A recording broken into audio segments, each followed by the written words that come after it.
Ma mère m'a exclu de l'héritage et m'a traité d'inutile après une dispute, et maintenant que j'ai quitté la maison et cessé d'être son aidant, elle exige que je revienne. Depuis que mon père est décédé, ma mère Clara avait besoin de soins constants. Étant l'aîné et le seul disponible pour gérer sa personnalité toujours stricte, j'ai pris la responsabilité de m'occuper d'elle.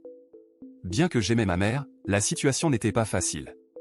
Équilibrer mon travail et ma vie personnelle avec ses soins était épuisant, surtout qu'elle ne semblait pas apprécier mes efforts et disait constamment qu'elle préférait être seule, bien qu'elle savait qu'elle ne pouvait pas se débrouiller toute seule. Cependant, au fil du temps, les tensions ont augmenté. Ma mère est devenue plus exigeante et critique. Il semblait que rien de ce que je faisais n'était suffisant.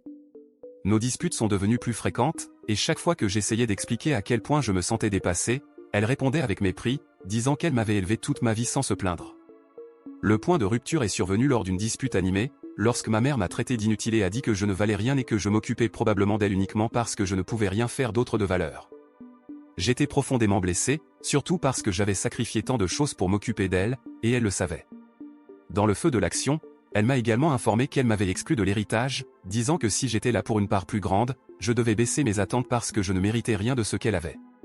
Ces mots étaient comme un coup de poing dans l'estomac. J'ai ressenti un mélange de colère et de tristesse et j'ai réalisé que je ne pouvais plus continuer dans cette situation. J'ai décidé qu'il était temps de prendre soin de moi.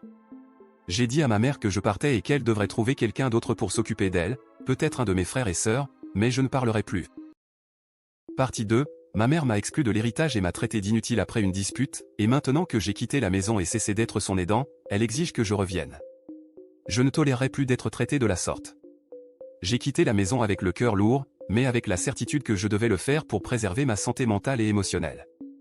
J'ai trouvé un endroit où vivre et j'ai commencé à reconstruire ma vie, en me concentrant sur mon travail et en essayant d'oublier toute la situation. Des semaines plus tard, j'ai reçu un appel d'un parent disant que ma mère avait des difficultés à s'occuper d'elle-même. Pendant longtemps, c'est moi qui allais à la banque pour payer ses factures, faisais les courses, l'accompagnais à ses rendez-vous à l'hôpital, et maintenant qu'elle réalisait qu'elle ne pouvait pas faire ces choses seule sans moi, elle a décidé qu'elle voulait à nouveau un aidant. Cependant, elle avait apparemment du mal à trouver quelqu'un pour s'occuper d'elle car tous les aidants démissionnaient après quelques jours à cause de la façon dont elle les traitait. Elle exigeait que je revienne, disant que j'étais le seul à savoir comment bien m'occuper d'elle et qu'au moins j'étais bon pour ça. Cela m'a laissé perplexe. La même femme qui m'avait traité d'inutile et exclu de l'héritage me suppliait maintenant de l'aider. J'ai décidé que je devais faire ce qui était le mieux pour moi. J'ai répondu que bien que je comprenne sa situation, je ne pouvais pas simplement revenir et ignorer tout ce qui s'était passé. J'ai dit qu'elle devait trouver une solution alternative, comme embaucher un aidant professionnel ou convaincre un de ses autres enfants de s'occuper d'elle. Mais je ne reviendrai pas. Ma décision était difficile mais nécessaire.